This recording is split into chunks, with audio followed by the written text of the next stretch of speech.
Now, for a patient actually suffering from detrusor muscle overactivity, that's the detrusor muscle is contracting too much. Okay, you can have non-surgical approach to treating such a patient. You can also have surgical approach. So for the surgical approach now, okay, we are using surgery to basically, treat detrusor overactivity. Okay, so it includes sacral neuromodulation or botulinum toxin injections and bladder augmentation. So these are typically considered when conservative or pharmacological therapies have failed.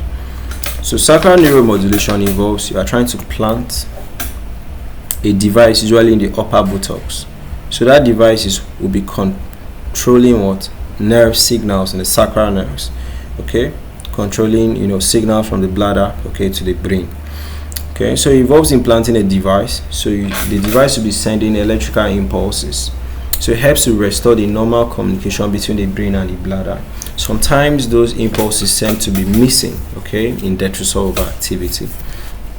So it's very effective in treating urge incontinence, okay, overactive bladder, and non-obstructive urinary retention. So botulinum toxin injection. This one, Botox is injected directly into the detrusor muscle, just to relax it and stop all those over contractions.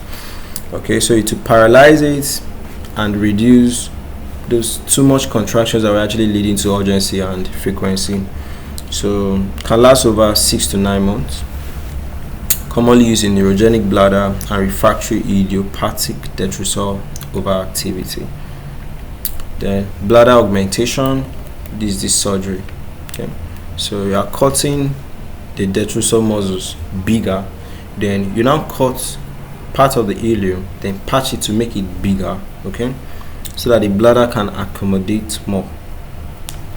So it's a more invasive procedure where a segment of the bowel is added to the bladder wall to increase capacity and reduce pressure. It's reserved for severe cases. Okay, so other surgeries is sphincterotomy, mitral Fanon procedures, then ileal conduit.